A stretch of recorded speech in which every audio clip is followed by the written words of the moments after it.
as a manner of introduction, I should tell you that I am also a friend of the library. I am recently retired from the board of the University of Washington Friends of the Library, and I was on the board for some 6 years. So it's an organization very close to my heart, and I so appreciate what you do. I know how important it is.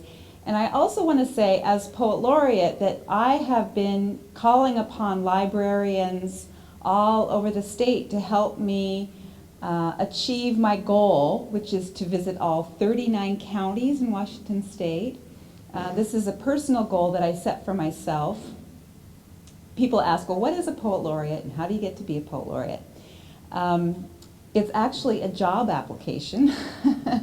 And I applied, and as part of that application, they ask you to propose 2 projects that you would like to work on, and or maybe one way of looking at it is a project and maybe a focus, a target audience. So I chose, based on my own history, growing up in Richland, being of Eastern Washington, and then moving to Seattle as a young woman and living there since age 25. Which is half my life. I wanted very much to try to get all over the state. So I set one of my goals to visit all 39 counties and to really have a presence in Eastern Washington.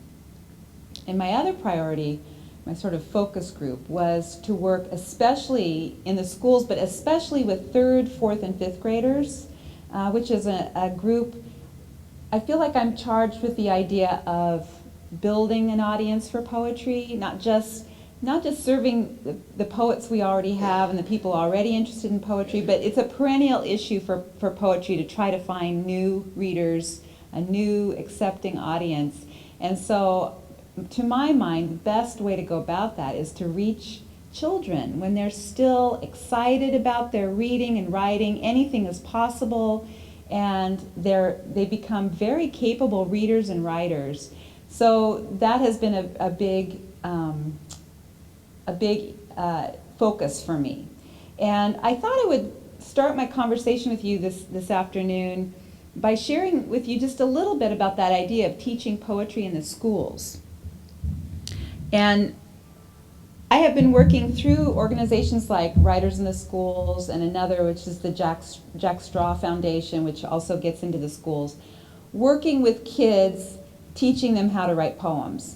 And a lot of people think poetry, as we think of it now, a lot of free verse, that sort of anything goes, right? It's like there's no right or wrong way to write a poem. You can write anything, call it a poem, and call it a day. And the truth is that poetry is actually a refined discipline, and it creates really strong writers. You're looking for strong verbs, you're looking for precise language. And so that exercise of writing poems and getting feedback on the poems is a wonderful way of building good writers. I thought I would share with you a couple of poems by kids, just to kind of give you a flavor of what children are really capable of writing.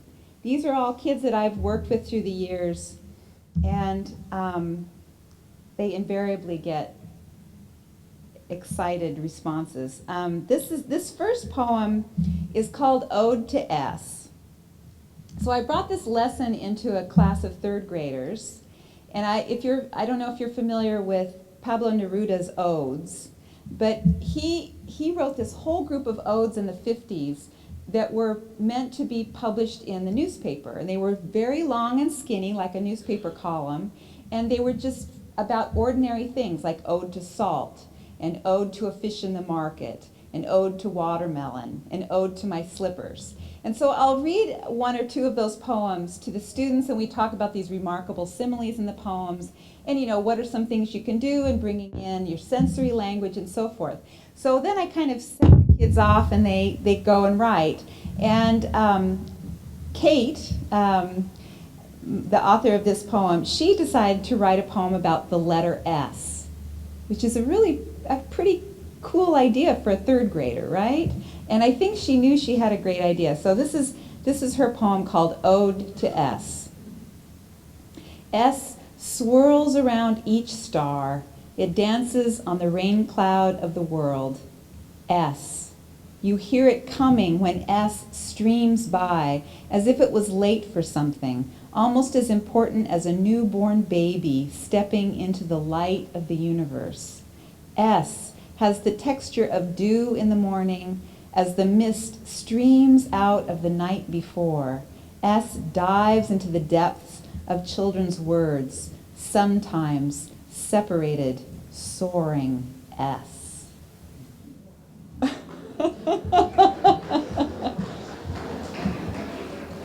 So that's Kate, who is 8 years old. Another lesson I worked with fifth graders on was I brought a poem by Charles Simic called Stone. And we read Stone together and talked about it. Now, Stone is a really interesting poem because the Simic talks about going inside the stone and what you might find inside. And he talks about the star charts on the inner walls, and he talks about the way a stone drops down to the bottom of a river and the fish come and knock on it. So he has all these wonderful ideas around this idea of the stone and what might be inside it.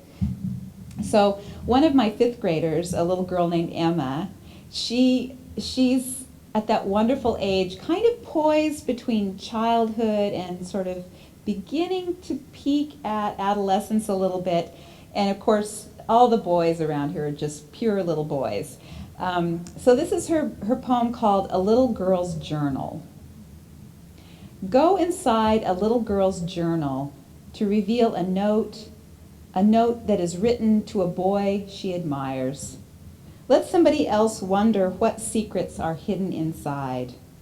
From the outside, you see a book locked with a pink fuzzy heart on the front. Yet within, I can smell a lavender field and see a sweet little drawing of an attractive petite boy with a heart on his head, the place where a light bulb would be if he had an idea.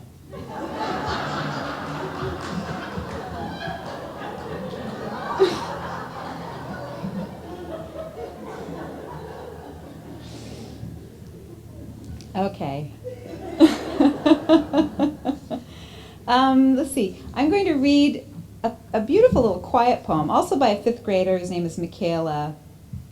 And in this case, I took this room full of fifth graders outside, and we tried to be quiet for 3 minutes, which is really hard for fifth graders. They tried very hard, but you know, they start to get that thing in their bodies. It's really hard for them to just keep their arms and legs still and just be quiet. But we did that. We tried for 3 minutes, and then we came back inside, and I read them a poem by Jane Hirshfield called When I Am Quiet and Do Not Speak.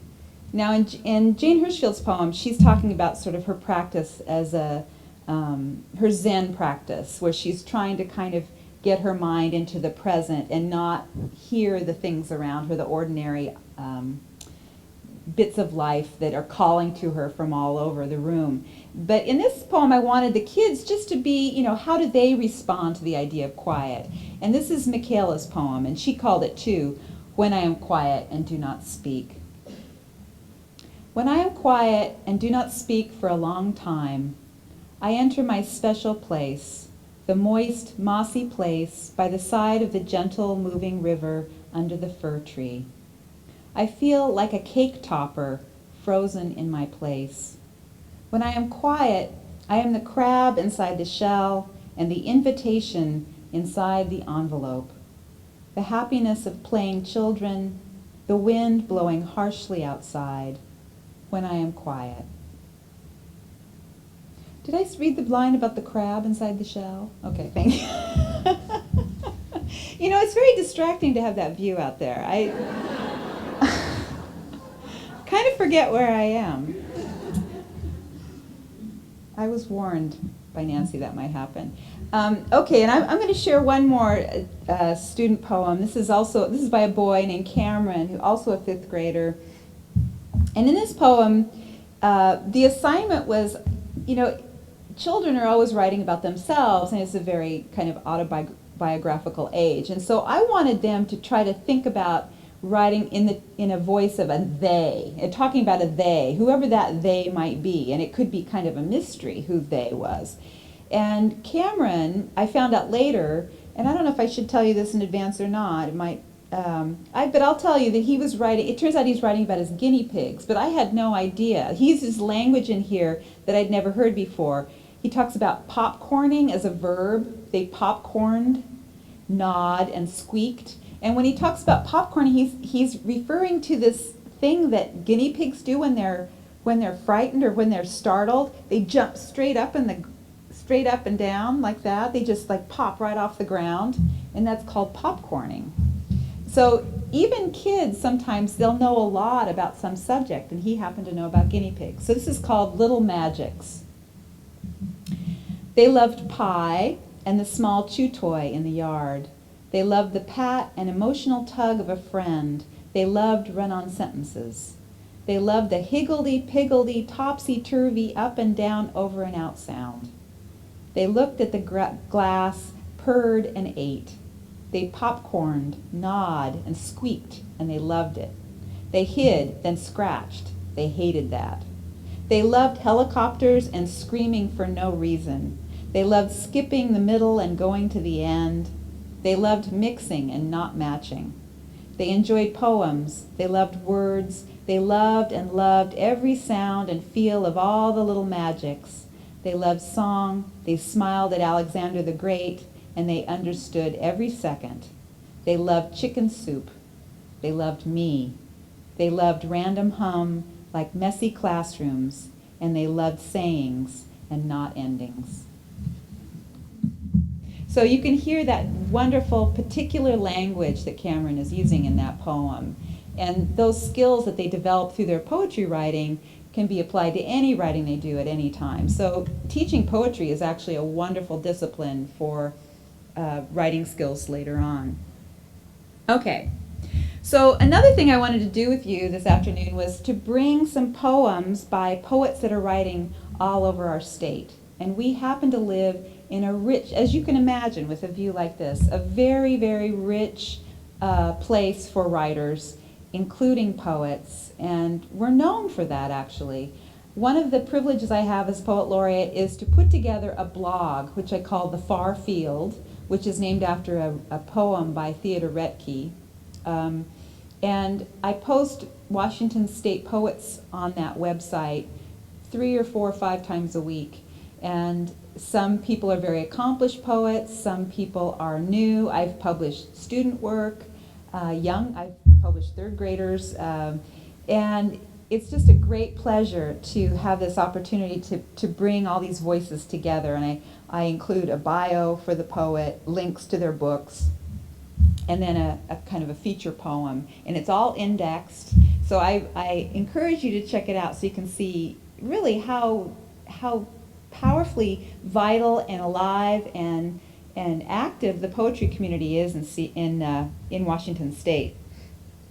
And so I brought in a few poems to share with you by some of our writers.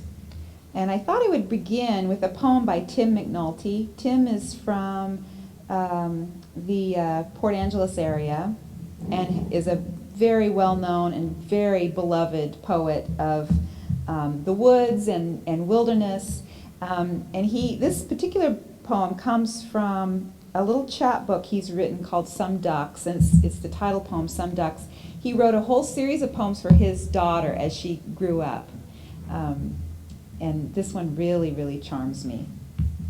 Some Ducks. Now, if we're real quiet, I whisper to Caitlin. And with the next step, a thunder of wings fills the sky, cloudburst of feathers and spray as dozens of mallards explode from the small pond. Blue-white shimmer of wing bars and vapor billows across the winter sky. Caitlin stands frozen as a second, then third wave erupts before us, astonished that our quiet approach could trigger each such spectacular alarm.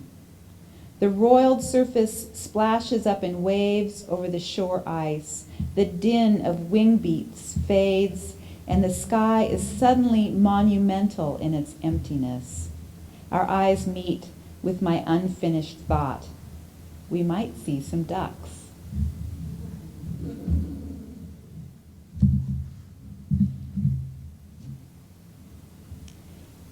I have met a wonderful woman named Dorothy Trogdon who lives on Orcas Island. I was introduced to her through her poetry, which she submitted to the small press where I am an editor, Floating Bridge Press. We have a chapbook competition every year. Chapbook meaning a small collection of poetry. We publish one winning book a year, and then we also select individual poems and put them out in a magazine we called Floating Bridge Review. And so I had become acquainted with Dorothy's poems, and I had enjoyed them so much. I can't remember how our conversation began, but she started sending me poems, and at some point I said, Dorothy, you have to have a book. She self-published a couple of books of her own, and she had been hiding her poems for something like 40 years in a drawer, and she had a very close friend who kind of got her to bring them out into the public and start sending them out. And thanks to that friend, she found, that this was something she needed in her life. And this book came out last year called Tall Woman Looking, and she published this book at age 85, which I think is wonderful. And it's full of beautiful poems. This is a poem of memory about World War II called Night Sounds. That summer, 1942, my attic bedroom too hot and close. I sleep on our second floor porch in the silky night air.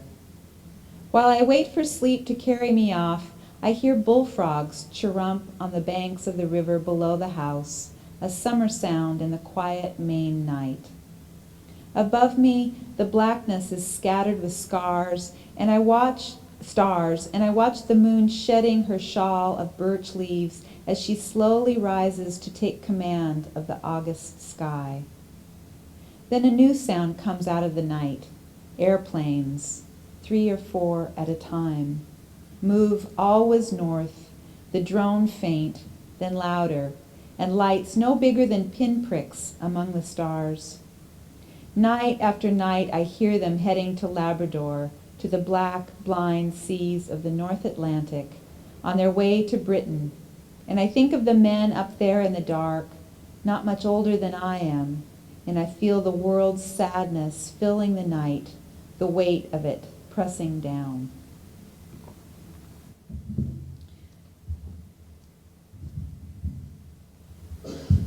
Another poet who I just think is tremendously talented and important is Christopher Howell, who grew up in Portland and has been teaching at Eastern Washington University in Spokane for, I don't know, well in excess of a dozen years. And he's written several books, and this is from his book Gaze. This is called My Mother and the Sky. I think of my mother bending above a pot of flowers. Are there bees in there? The blue sky hums, so maybe. Along the street, sleepy cars begin plotting the day's error. What does my mother care? She has her clippers. Birdsong, birdsong, birdsong spills from the lilacs my mother once placed at an edge of the world she wanted, precisely. I think of my mother dreaming a pot of flowers, and the day they must become an absence of all but one affection, birdsong, bending because of lilacs, my mother, and the sky.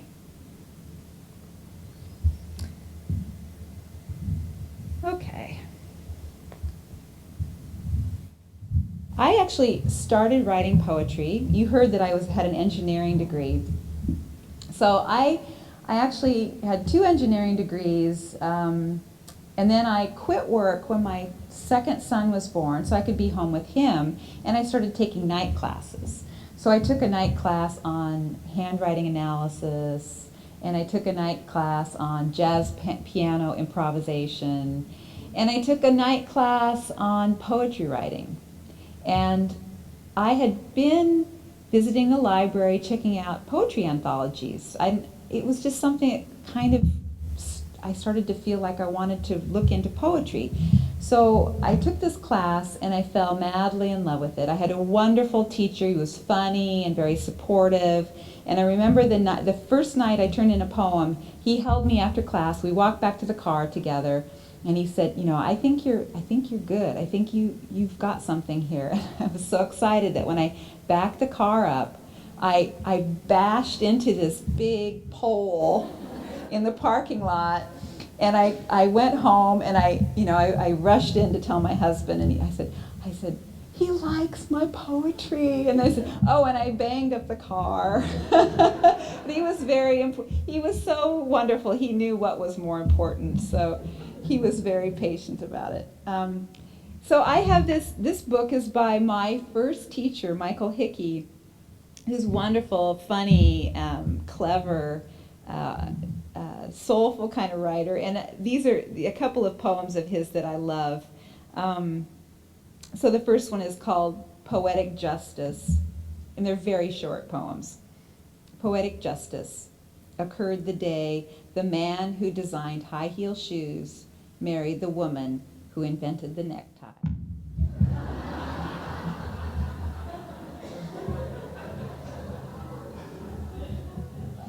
And you'll like this one. This one's called Linda's Home Improvement Loan. Linda's Home Improvement Loan.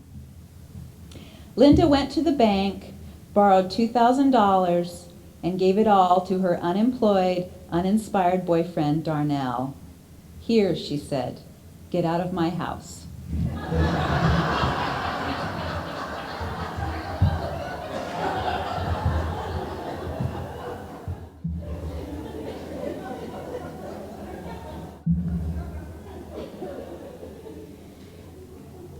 So one of the things about the life of the poet, what is it like to be a poet in the year 2013? There's a lot of my life is around my friends and what they're writing and getting together in our writing groups. So I have 2 writing groups. We meet once a month. We bring, sort of raw draft poems together, which none of us have seen before.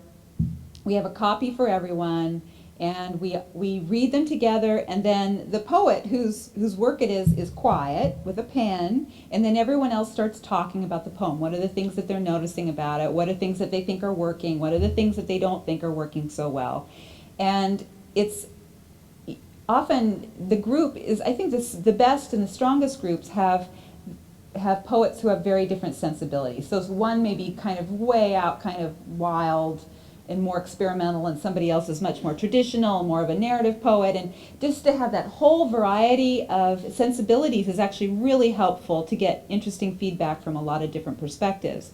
And I find, people ask, well, who are your favorite poets? Well, I find my favorite poets, the ones that I really feel connected to, are the poets in my writing groups. And of course, I mean, that makes sense. But it's not just because I get to see the poems as they improve and change, and it's not just because I know the people behind them, but there's something about really digging into the work of a poet and feeling like you sort of understand what that poet's concerns are, and seeing how they sort of approach them from different angles, which has been a wonderful piece of this world of writing groups and so forth, and you're building friendships and really important connections, and they're stalwart. They're there for you when you're getting your rejection letters and so forth, and they commiserate, and so it's just a really important part of feeling like a healthy, happy writer. So speaking of that, I've brought up a new book, her first full-length book by Marjorie Manwaring. She's one of my peeps, and this is a poem that kind of really touches me. It's called Church Campout, 1978.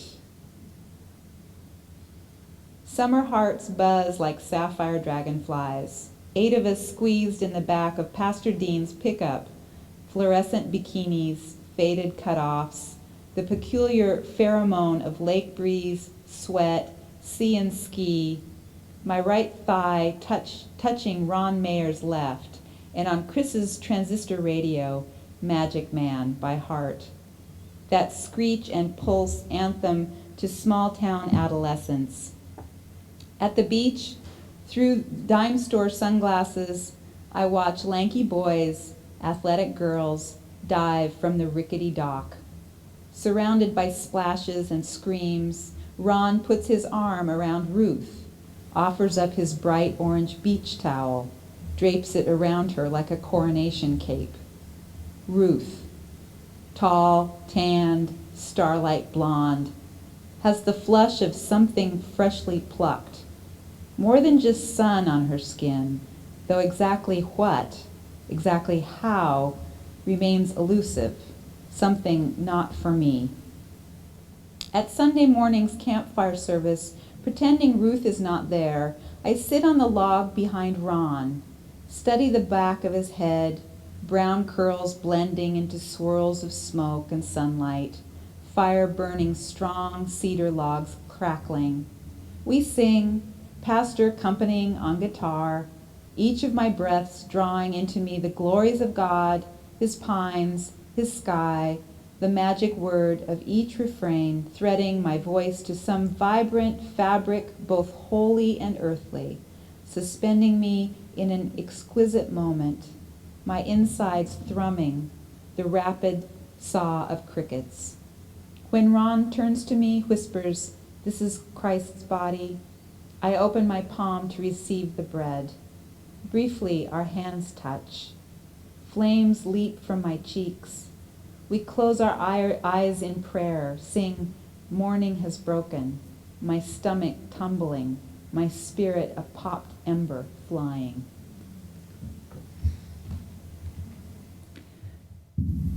Oh dear, I just realized my time. No wonder, it's been 13:48 for a long time. How am I doing for time? Yep. How much? Maybe 10? Okay.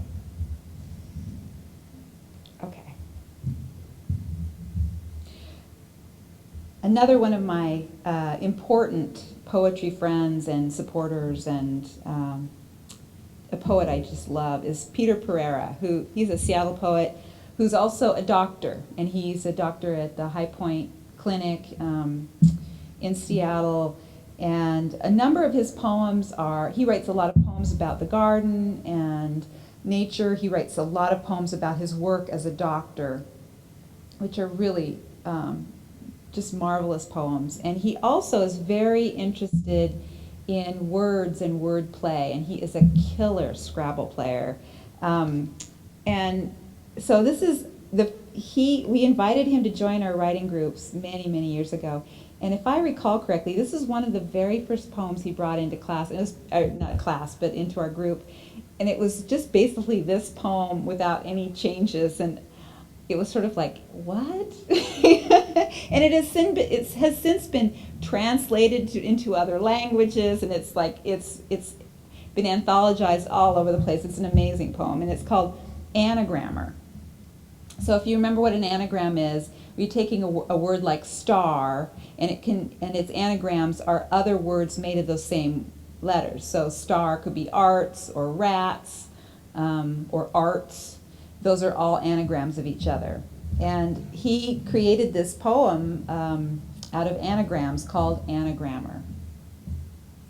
If you believe in the magic of language, that Elvis really lives, and Princess Diana foretold, "I end as car spin." If you believe the letters themselves contain a power within them, then you understand what makes outside tedious, how desperation becomes a rope ends it. The circular logic that allows senator to become treason, and treason to become atoners. That 11 plus 2 is 12 plus 1, and an admirer is also married. That if you could just rearrange things the right way, you'd find your true life, the right path, the answer to your questions. You'd understand how the Titanic turns into that ice tin, and debit card becomes bad credit. How listen is the same as silent, and not one letter separates stained from sainted.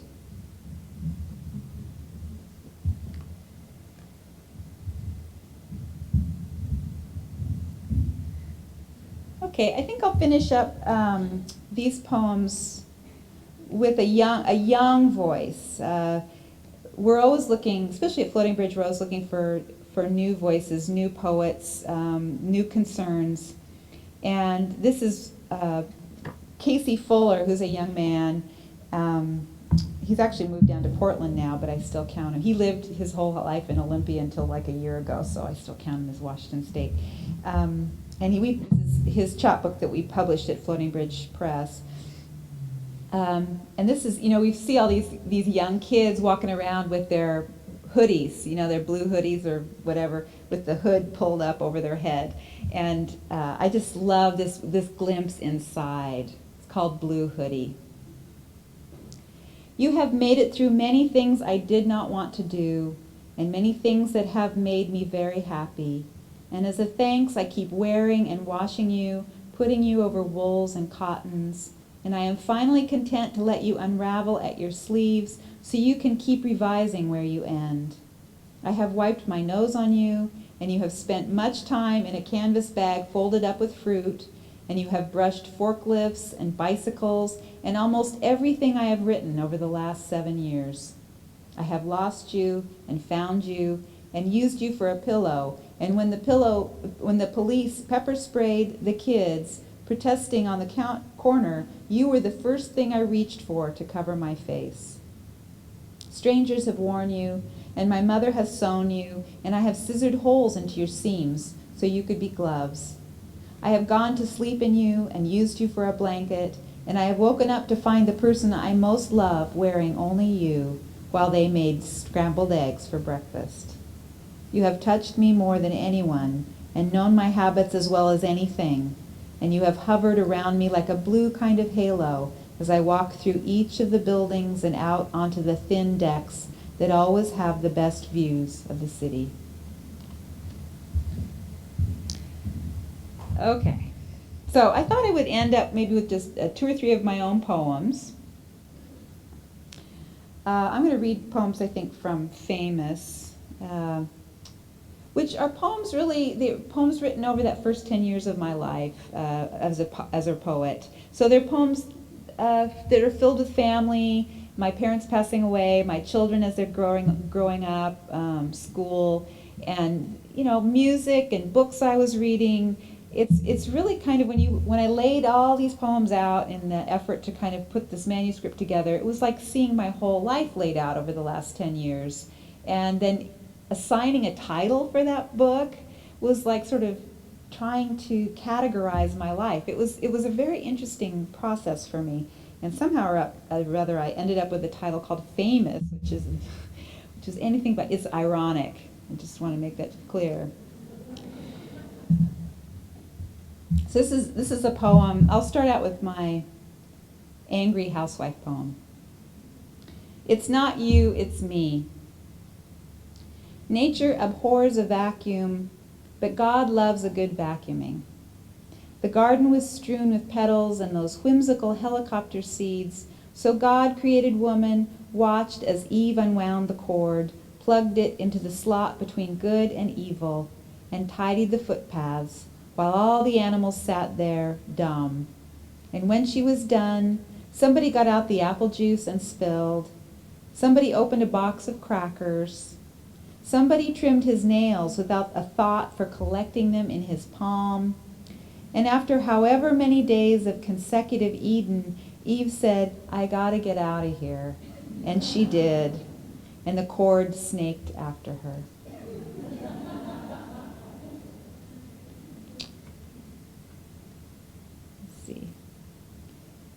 And in honor of the libraries, my mother was a long-time library user, lover, volunteer. This is called My Mother's Biographies. My mother's biographies were stacked on the green leather hassock, fat books sheathed in library plastic. After dinner and the dishes, After studying the news, front page to the obituaries, she took up her books and read. She was the last to bed. I'd wake at night to hear her bath, the waterfall from an extended arm or leg. After school, I'd sit in her chair and insert myself into her reading. Fur stoles, hunting lodges in the lake country, dark figures in uniforms, ancient touring cars, women who flew planes, who farmed African plantations, women who authored books under pseudonyms, women who fell in love with men not their husbands, women who fell in love with women, women who drowned themselves or took poison, women locked up with hysteria and delusions. I couldn't ask. What would I ask? Mother stood at the sink, working.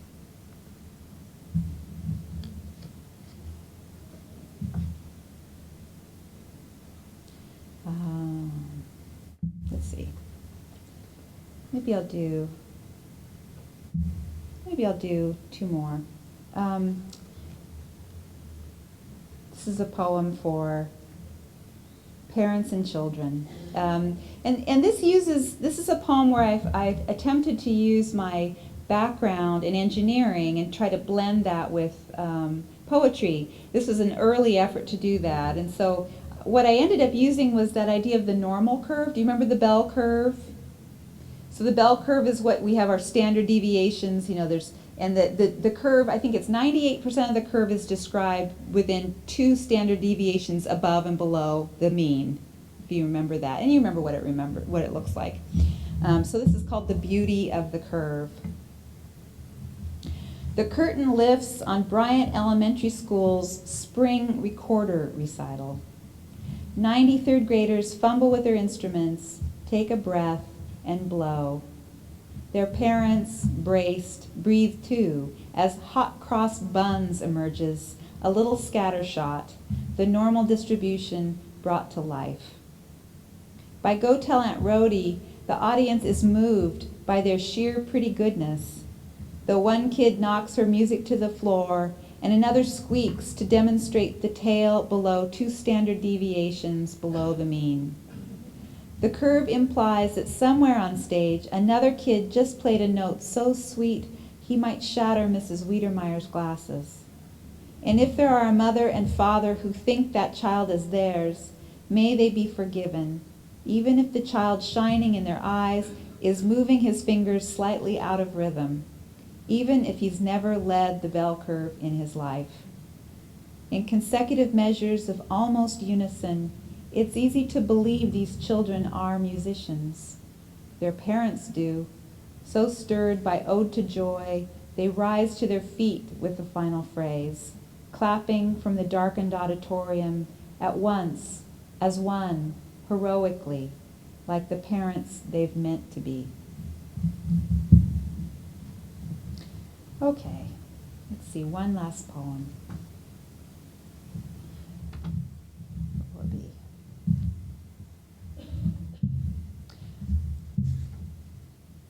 So we're all book lovers here. So I'll finish with a poem sort of based in the idea of a novel. It's called The League of Minor Characters. The main character sits on his childhood bed, naming everything that's gone: ex-job, ex-wife, ex-best friend, and finally apprehends the breakdown we've felt coming since chapter 5. When his doctor calls with test results, most of us decide to remain minor characters, like the quixotic neighbor growing bonsai sequoias, or the waitress with thick glasses and a passion for chess. Because the main character, in the thrall of a relentless plot, can't help hurtling toward the crumbling cliff edge. And who needs that? Some inherit genes from generations of minor players. Some must learn to guard those sunny Sundays with the paper full of heroes and distant gunfire. And some of us who've gotten smug over the years turn another page, turn on the football game, until one day the doorbell rings. We close our books, adjust our eyes, and the protagonist sweeps in, insisting himself into our lives with his entourage of lust and language, sorrow, brio. Hero, anti-hero, it hardly matters with the lights this bright.